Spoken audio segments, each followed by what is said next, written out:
evening, everyone. My name is Caesar Rondina, and welcome to this Thursday evening's blog post.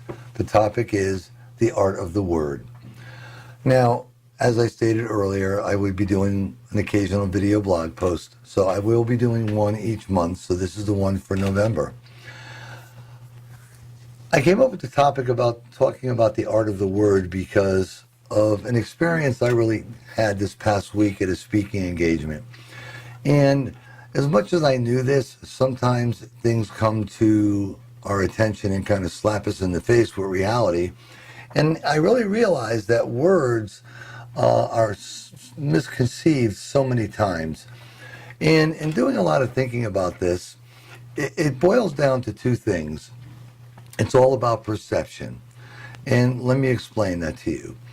There's the perception that I want you to have, and then there's the perception that you perceive yourself. Now, oftentimes, those roles could be reversed. So it's very, very important that we articulate ourselves to make sure that the words we use are sending the message across that we want to be received. So let me give you an example about that. The generations past worked on a face-to-face, one-on-one, talking to each other basis.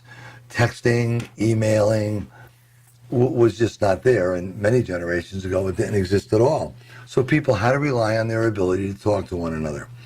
Now, in today's technology, with the platforms we have today, it's greatly reduced one-on-one, face-to-face contact.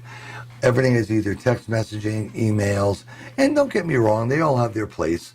Texting, I think, is great for cute little things, but I'm not going to have a personal conversation with someone via text messaging because they don't get to see my facial expressions as you are doing now, or my little hand movements as you could see.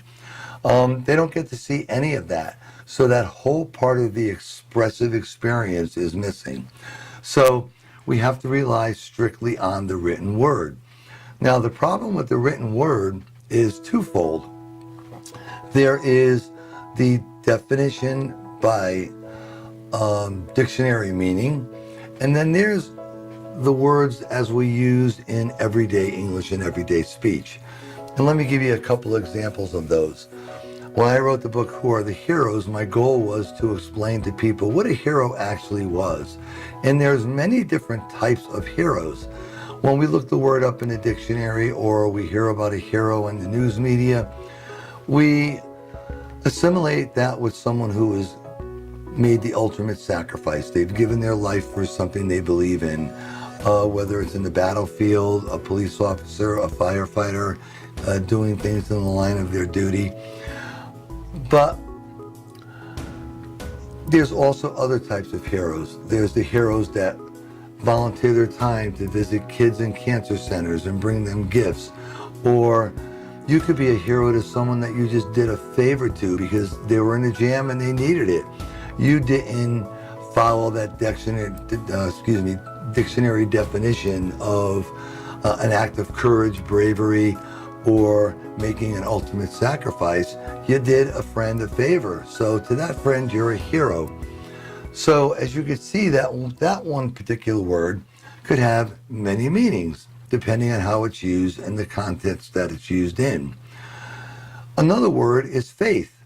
Now, faith is a very interesting word because when we talk about faith, the vast majority of people will think that we are talking about the religious part of faith. Now, faith, really by definition, is something that you believe in. So you could have faith in a person. You could be married and have faith in your spouse to know that your spouse, your partner, will be there no matter what through life. Now, part of that could be religious based, but in general, when people talk about faith, they talk about some form of religion. And that's very controversial in today's world for a lot of different reasons. We all know the publicity that we see from time to time in the Catholic Church, what we assimilate terrorism to.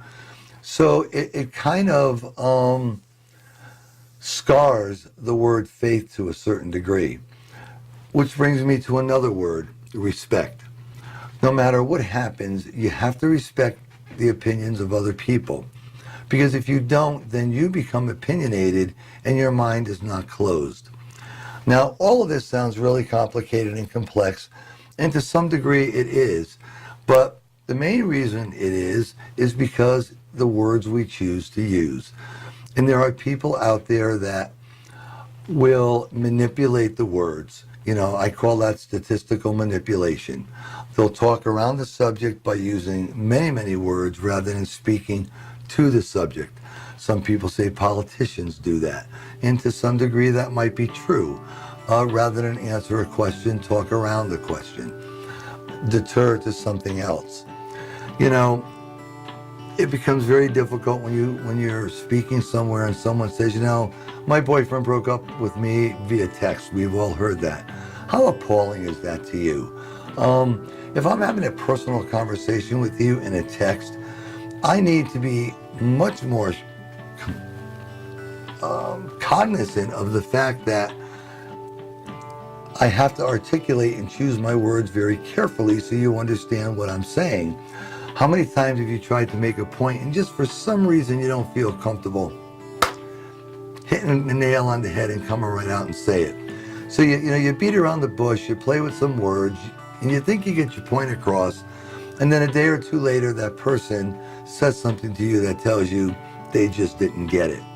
Well, you can't play with words that way.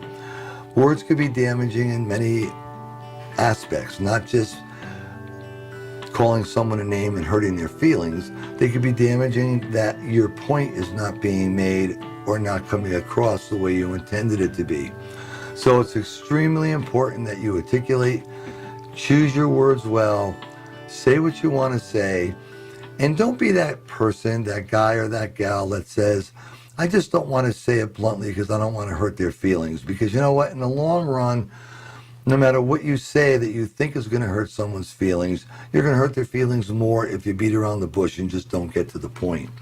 So the moral of this post is, in the art of the words, is choosing your words properly, making sure that what you are trying to say is going to be perceived by the other person.